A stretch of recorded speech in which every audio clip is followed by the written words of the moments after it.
Amen. How the time is upon us, so we'll try not to take too long. Amen. But I've already heard it. I told you, every time I come, I hear it. Amen. And so that's just a reminder that God is saying, this is what I need them to hear in this hour. Amen. Amen. You may not be going through breast cancer or whatever. You may be going through some kind of cancer that's in your life. Amen. The cancer of low self-esteem. The cancer of you don't think that you're good enough. You ain't good enough. Amen. The cancer of sometimes your family member can be your cancer. And then sometimes your neighbor will hate to see you come up since they can be your cancer. Don't think for a second, sis, that since you and brother all got y'all new house, don't think for a second that everybody happy. You know what? They were happy when you were in the trailer. But now that you got blocked, don't ever fool yourself to think everybody happy for you. Let me tell y'all something. I done had so many people say, you know what? I'm coming to Nolan. I'm a join. I'm coming. They said they was coming second Sunday last month. But then a lot of people will say something. They know how to fix their mouth to say something. But guess what? That's right. Amen. I ain't saw them yet. I done had security. I done had ministers. All of them. I done had musicians. I'm coming. I'm still waiting. Amen. Maybe the church moved and I ain't aware of it. Amen. Maybe we moved an inch over or something. That threw it on. Amen. Our address ain't the same no more. It ain't 7681. It's 7681 and a third or something. Amen. But amen. Today, God has been truly working. Amen. And just for a little while, I want you to go over to 1 Samuel chapter 30. It's verses 1 through 19, but I ain't going to touch all of it. I'm going to skip around. Because what I heard the woman of God say, she said, I'm 5 years healed. And she said something about her husband. And I had to perk up. My eyes and my ears stood up. She said her husband asked her, I thought you said you trust God. She said her tears stopped. And she began to do what? Trust God. So just for a little while, I just want to use for a subject. When trusting God is all you have left. When trusting God is all you have left. Amen. The woman with the issue of blood, the money ran out. What she had to do? Trust God. I ain't got nothing else. But guess what? We're going to have to learn how to flip option B into option A. We put God second and we put ourselves first. We got to learn to move ourselves out of the way and say, God, that's for you right there. That's why when the bills come, I don't get all confused about the bills. I don't get bent out of shape because you know what? I always remind God. Y'all know y'all can remind God of it. You can remind him, God, you said that you will supply all my needs. And when you call him out on it, guess what he going to do? He going to show up. Amen. Because he say, you know me. You know that I'll step in. Amen. And so the bills can pile up, but I ain't never missed one. Amen. Ain't no late fee, ain't no extension. Amen. God will step in when you're trying. He wants you to try. He say, prove me and see what I do. Amen. Amen. 1 Samuel chapter 30 verses 1 through 19. When trusting God is all you have left. It says, and it came to pass when David and his men will come to Ziklag on the 3rd day that the Amalekites had invaded the south. You know, they came from the south. Nobody want to come at you head up. You know, the north. They want to come at the part where you ain't looking. And they say, and Ziklag, and smitten Ziklag, and burned it with fire. They burned these people city down. And had taken the women. All the women raised their hand. It say, and had taken the women. All y'all gone. All the women captive that were therein. Watch this. They slew not any, neither great or small, but carried them away and went on their own way. So David and his men came to the city. All the men, raise your hand. All us, watch this. We came to the city, and behold, it was burned with fire, and their wives and their sons and their daughters were taken captive.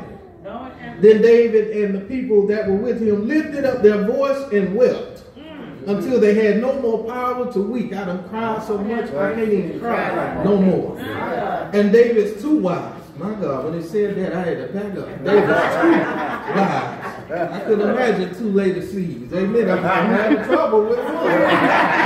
Amen. David's 2 wives were taken captive. And say Ahinoam and the Jezreelites and Abigail, the wife of Nabal, the Carmelite. And David was greatly distressed, for the people spake of stoning him. They done lost something. Now y'all want to kill me. Because the soul of all his people was grieved, every man for his son and for his daughters. But David encouraged himself in the Lord his God. You got to know who he is. And David said to Abiathar the priest, Ahimelech's son, I pray thee, bring me hither the ephod. We're going to talk about that in a minute. And Abiathar brought thither the ephod to David. And David inquired at the Lord, saying, shall I pursue after this troop? Shall I overtake them? And he answered him, pursue. For thou shalt surely, somebody say surely overtake them, and without fail recover all. I'm getting it all back. So David went, and watch this. Keep your count. It was him and 600 men that were with him, and came to the brook Besor, where those that were left behind stayed. But David pursued, he and 400 men, for 200 men abode behind, which was so faint that they could not go over the brook Besor. They can't go where we going. And they found an Egyptian in the field and brought him to David and gave him bread, and he did eat. And they made him drink water. And they gave him a piece of cake of figs and 2 clusters of raisins. That sounds like a tea cake a little bit to me. Amen. God is trying to tell us something. But the song says, shh, listen. And when he had eaten, his spirit came again to him. For he had eaten no bread, nor drunk any water 3 days and 3 nights. And David said unto him, to whom belongest thou, and whence art thou? And he said, I am a young man of Egypt, servant to an Amalekite. Who was the ones that invaded? The Amalekites. He said, I'm a servant to an Amalekite, and my master left me. Because 3 days ago, I fell sick. We made an invasion upon the south of the Cherethites, and upon the coast which belonged to Judah, and upon the south of Caleb, and we burned Ziklag with fire. He don't even know he's talking to David. You done burned my stuff. You don't even know you talking to me. Okay. And David said to him, canst thou bring me down to this company? And he said, swear unto me by God, swear to God on this, that thou wilt neither kill me nor deliver me into the hands of my master. I don't want to go there. And I will bring thee down to this company. And when he had brought him down, behold, they were spread abroad upon all the earth, eating and drinking and dancing. We talking about the Amalekites, the ones that just burnt down Ziklag, the ones that just took, amen, the wives, the sons, and the daughters. They party. They're partying with your stuff. Somebody say they're partying with my stuff. They say they were drinking and dancing because of all the great spoil they had taken out of the land of the Philistines and out of the land of Judah. Judah means praise. They done stole somebody's praise. And David smote them from twilight even until the evening of the next day. And there escaped not a man of them save 400 young men which rode upon camels and fled. And David recovered all that the Amalekites had carried away. And David rescued his 2 wives. Verse 19, and there was nothing lacking to them, neither small nor great, neither sons nor daughters, neither spoil nor anything that they had taken to them. David did what? Recovered it all. When trusting God is all you have left. Amen. When you look at verses 1, 2, and 3, what you see here is that David and the men have been out on a mission. And see, they left the women behind. You know, sometimes you think that everything is so peaceful. Everything in your life, Brother Drew, is just peaches and creams. I can step out. You know, sometimes we drop our guard. And that's what the enemy is. His job is what? To steal, kill, and destroy. Listen, he's on a mission to do what? To sneak you when you ain't looking. His mission is to sucker punch you when your back is turned. And so he caught David and these, how many men? 600 out and about. And when they came and they took the women and they took the children. They took the thing that meant the most to them. Watch this. Now, don't it seem like when you're not paying attention or when everything in your life is going fine that the enemy will slide in and attack you? Amen. I don't know about nobody else. I mean, you can go to the doctor one day, everything is fine. You go back the next time and they talking about something is abnormal. Amen. It's like I felt good this morning. Now, all of a sudden, now you're pronouncing something on you. What in the world happened from the house to here? Amen. I had a young lady at the old church. She went to her doctor on a routine visit. It wasn't nothing out of the ordinary. It was a routine visit. It was scheduled months in advance. She got there and her A1C level was like what's the highest you can go? They said they couldn't even read it. If they took a test her blood, they couldn't even read it. It was so high. And the doctor said, "How did you drive here?" She said, "I just got in my car and drove." He said, "Well, how do you feel?" She said, "I feel good." He said, "Right now, according to your levels and your blood pressure, you should be in a coma or something. You should be dead. I should be pronouncing you DOA." But she said, "I'm sitting there and I'm ready to leave the doctor's office." Because what is this doctor talking about? Amen? But sometimes that's how it is. Out of the ordinary, something just pop up. You know, when you look at verses 4 through 6. Well, back up. Imagine how David felt, verse 3, when they came to the city, a city that was all intact. Imagine if you leave here and go home and your house is on fire. Everything that you possess is on the inside. Your birth certificate, your baby pictures, you can't replace. Amen. Mama's old favorite dress that you kept. Come on, you got to make it personal. Imagine that thing that means the most to you. Your wedding ring, if you done left with that. Your jewelry, everything that means something to you. My great-grandmother gave me this. Imagine how he felt. Him and the men that were with him, they showed up and everything yesterday, well, 3 days ago was good. Now it's burning. Imagine we leave Nolan and come back Tuesday night and it's on fire. But what happened? Amen. So when you look at verses 4 through 6, it says, "Then David and the people that were with him lifted up their voice and did what?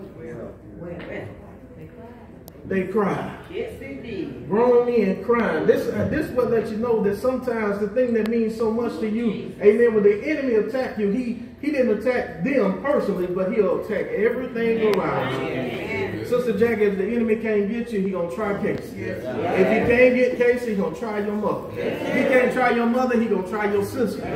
He gonna try your cousin, your aunt. He gonna try your job. Amen. If I can't get you, I'm gonna try to get the thing that you're focusing on the most. Come on, somebody. And so here he is. It says he's there and he's crying. I ain't got no more strength to cry. Anybody ever been there?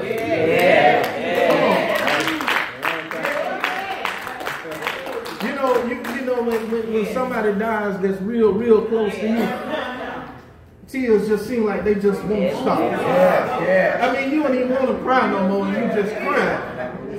That's what he is. He done cried so much, I can't even cry no more. I don't even want to cry. He's fighting to cry. But he can't help it. Verse 5, it say, and David's 2 wives were taken captive, and it tell you about Abigail, the wife of Nabal, and Ananiam, the wife of Jezreel. It's telling us that just because David is going through, guess what? Somebody else is going through as well. So what is God saying? You may be going through something right now, but I guarantee you somebody close to you is going through something. Sometimes we go through something at the same time. How many of y'all got financial problems right now? Come on, be honest. change looking strange. Money looking funny. Come on, you look in that pocket, ain't number lit. Even the lint, hey, check this out. Even the lint got a sign saying, you owe me in your pocket. I'm reminded of an episode of Monty, when Monty lost his job. He went to check his mail, had a big stack of mail. The first letter he went to was from his mama. They say, don't let me catch you in the street, love. She would say, who that from? That's from mama. But everybody goes through something. That's why I don't like to get around perfect people. I like to get around people I can relate to. You know, the people that understand what fried pork chops and pork and beans and rice look like. You know, the boys that understand what eggs and mayonnaise sandwiches are and what sugar water tastes like. You know, I'm reminded of the ones that ain't too cute to eat a little bologna sandwich. I didn't say sandwich, I said sandwich. The ones that know how to fry a little spam every now and then, you know. That's the ones I like to get around. I don't really like the ones that I like caviar and let me young. That's good, that's fine.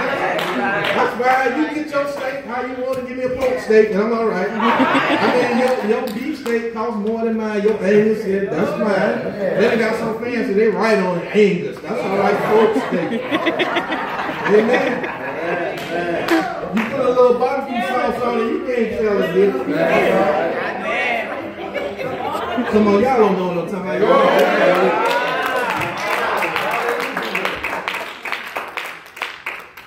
Verse 6 is saying, David was greatly distressed, for the people spake of stoning him. Now all of us went out together, but now all of a sudden, Deacon Donnell, Deacon Rappen, and Deacon Harris want to kill me. They want to kill me because they wives and they sons and they daughters that got captured. Like I ain't lose nothing too. But look at it, David said, now they want to kill me. So sometimes you got to watch the company that you keep. Because they'll hang with you until something happens. Something happened and then guess what? It was missionary Taylor. It was her fault. She, you know, she back there. She did it. She was Sister Johnny May. I know it. It had to be her. She, they always look to try to point it on you. That's why friendships break up the way they do. Because people always like to look for, oh, you got to be the reason. They don't understand that this is an attack of the enemy that has swooped in on you.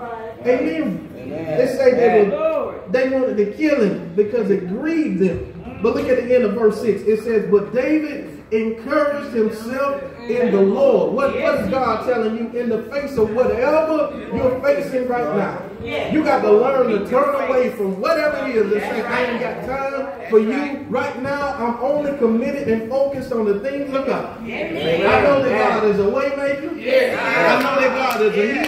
I know that God is a deliverer. I know that God is a restorer.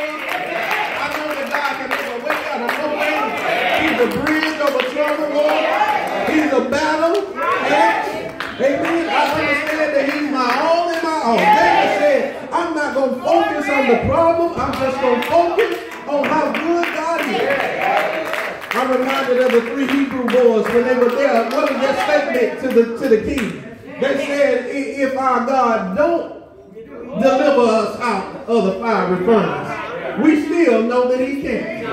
You got to learn how to tell your enemy, tell your problems, even if God don't deliver me from this, I know that he can. Can anybody say, I know that he can? I know that he can. And I know that he will. Now look at verse 7 with me. It says, after he encouraged himself, verse 7, it says, and David said unto Abiathar the priest, and they went on to tell you who it is, Amalek's son. He said, I pray thee, bring me hither the ephod. And Abiathar brought thither the ephod to David. Now, the best way I can describe it to you and make it plain to you, an ephod is just like your telephone. If I'm in Ocala and you're in Williston, O'Reilly, the fastest way for me and you to connect is what? We can do face-to-face, messenger, live, or We can call each other. That's the easiest way, right? So with David, David said, you know what? I'm going to get out of flesh and I'm going to connect with God. That telephone, in other words, he picked up the phone and said, God, it's David again. I got a little situation. Notice, remember what we said earlier, you got to learn to get yourself out of first and put yourself second. He said, I got to take off everything that I got on right now. The fact that the enemy got my family, I got to take that off. The fact that these people talking about they want to kill me, I got to take that off. And he said, I got to connect. Hello? Somebody said that he's an on-time God. He may not come when you want, but he'll always. He's a God. He said, call me when you need some conversation. Call me when you need somebody to talk to. Watch this. The ephod. The ephod. The ephod. That's when the priest, whenever the priest went and put on the ephod, that means I can't deal with you in no physical flesh. I gotta go to the master. Amen. These clothes that I got on right now, this ain't gonna get it. I gotta get this on. Amen. My grave clothes, I can't go before God with grave clothes on. So he said, I gotta go before God with this ephod on. Now look at this, an ephod, if I had an apron, I will show you how an ephod is. An ephod is just like your apron. It has straps that go around and they connect. And it girdles around your body. Anybody know what a girdle is? Okay, watch this. Look at verse 8.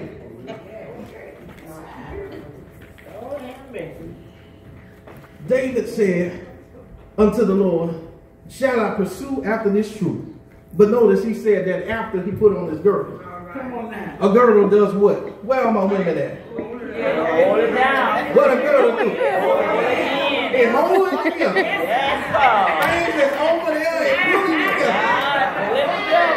It keep it all right there.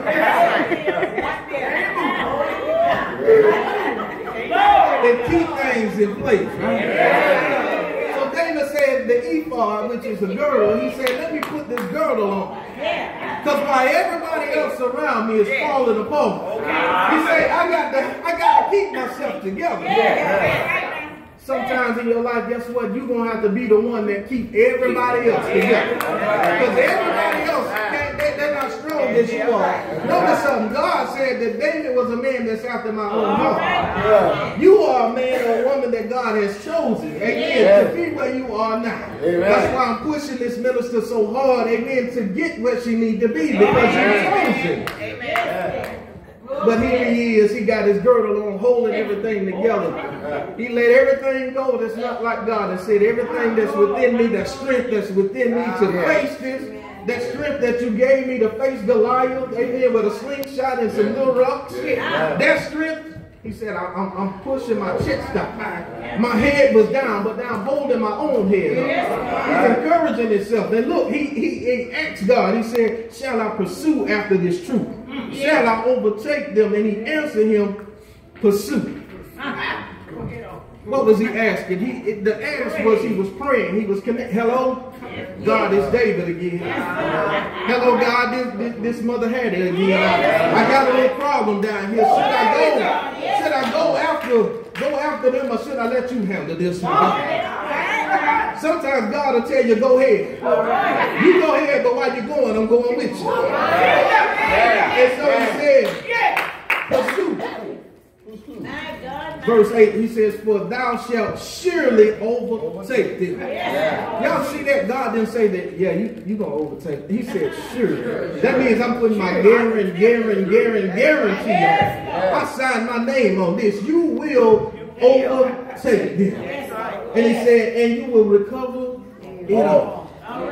There's a lot of you in here today, you lost some stuff along the way. You lost your joy, you lost your love, you lost your peace. And God is telling you today, pursue it. Go get it back. Go get your family back.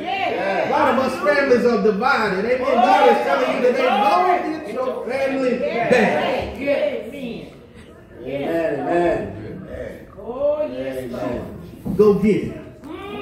Your joy, your peace, your love, your peace of mind. Go get it back.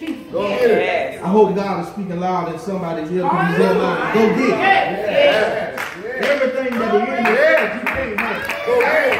Everything that the enemy took away from you. Get it. Go get it. Go get it. Go get it. And he said, get in a hurry while you go get it. Now, when you look at verses 9, well, verse 9, it says, so David went, he and the 600, he done encouraged himself, right? Yeah. God done told him go, gave him a promise, you're going to get it all. Okay, now he went, and he and the 600 men that were with him, and he came to the brook Besar. Somebody say something about a brook. Let me prove it to you with Gideon. Gideon had 32,000 men. And God said to him, you got too many people. Because if I deliver the blessing into your hand, they're going to think because of all the people, the number, that it was them that did it and not me. He said, I tell you what, Gideon, whisper in their ear all the cowards. Go home. He didn't say scream at them, put a gun in their head. He just said whisper. And it say 22,000 cowards got up and left. Left them with 10,000. And God said, you still got too many. He said, take them down to the brook and let me see how they drink. He said, the ones that fall all off in the water, you can't do nothing with them. They just in the way. But he said, the ones that bend down, left like a dog. But the enemy is coming to us.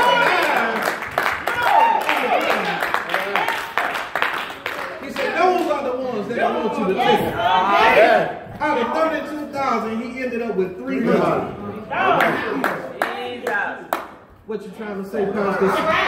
Don't get attached to people. Because some places where God is getting ready to take you, they can't go. They're not built to go with you. And he said, verse 10, but David pursued. It said there were some folks that stayed back, but David said, God told me to go get my stuff. And I'm going. 600 started, but 200 done got faint.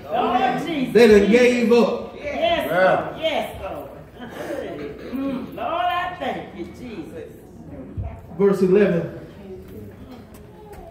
He's down to how many people? From 600 to 400 people. Verse 11, they get there and they find an Egyptian in the field. And they brought him to David. Tell your neighbor, the enemy will always leave a trail. Somebody that stole your stuff, they're going to be in a hurry to get away from you, but they will always drop something. They'll always leave something behind. All of a sudden, here they are. They were out on their minding their business, going to get their stuff and run into somebody who was left behind. And this man say, they left me because I got sick. And then he began to do what? He began to tell them all that they had did. It's just like with a lie. I tell y'all, don't try to run a lie down. A lie will run you down. They told a lie. Not try to truth will run you down. Somebody that's sitting there talking and don't even realize that they talking about you. Yeah, you know they say over there in Nolan, they did this and did that. Oh, yeah? But you don't even know me, but you talking like, oh, okay. All right, yeah. The lie done got ran down. And now here it is. Okay, then came full circle. So David, he did something. He fed him and gave him water. And he said, who you belong to? And he told him, I belong to an Amalekite who done did me wrong. He done left me out here for David. David say, I got you. But that's what we do as Christians. We don't step over. We step over to help up, not step over to step over. If that makes sense to anybody. I don't turn my nose up. Drew, you ain't on my level. I can't deal with you. No, but I come down and say, Drew, you know what? You doing the same thing, or you did the same thing that I did. If God can do it for me, he'll do it for you. David could have killed him, but he said, I'm going to let you live. So God let me live. And then here we are. That's right. In verse 14, it says, where the man began to tell him all that they did. David asked him, can you take me to where they are now? The man said, yeah, but you got to promise me that you won't kill me. And you won't let them take me back in. David gave him his word. You with me now. You on the Lord's side now. You may have been out there on the outside and dirty dancing with the devil, but now I done cleaned you up and got you dancing in the church. And so David, amen, as he was brought down, what did we see? We saw the Amalekites, they drinking and dancing and they enjoying everything that the devil has done stole from you. They say him and his imps out there and they party. You know what? Connie ain't gonna ever come back in this because she don't want joy no more. I got her joy. Amen. I got her peace. That's why she always mad because I done took all her laughter away from her. And they out there, they rejoicing. Amen. Guess what? The enemy right now is rejoicing over something that he took from you. Yeah. Jesus. And it said that while they were out there, they had everything. The women, the children, the spoil, everything out there. Yeah. Look at verse 17. It says, and David smote them from twilight even until the evening of the next day. You know how much fighting that is? From say 6 o'clock today until 6 o'clock tomorrow. David out there, he's showing up. What you saying, Pastor? When God tell you to pursue something, go get your peace of mind back. You got to go and be aggressive when you go and see it. You can't go there and play with the devil and say, you know what? Can I please have my joy back? Can I please have my peace back? Please. You can't go and beg the devil. The Bible says you got to go and put him up under your foot. Let him know I got to step on the devil's head. I got to let him know, amen, that God has given me authority to walk on serpents. You may have had me once, amen, but God has made a way so that I can get my stuff back. Somebody say, get your stuff back. David is out there and he's killing everything that moves. I can just imagine, amen, the joy every time he was killing somebody. They may say, seem a little gruesome to somebody, but I can just see the joy, amen, that if you ever learn how to fight the devil back, amen, you will see you can't play with it. David is showing up out there. He probably got slime coming out of his mouth. The whole time he got a smile on his face. The whole time the Holy Ghost on the inside cheering him on like a cheerleader. Come on, you can do it. Get your stuff back.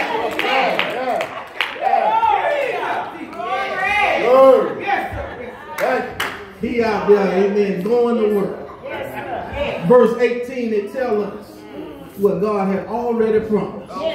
Verse 18, it says, and David recovered all that the Amalekites had carried away. Everything that the enemy stole from you, you got to learn how to go get it back.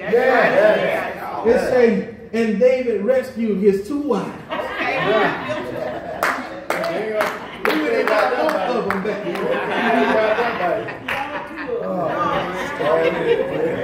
Verse 19. My God, y'all something. Verse 19.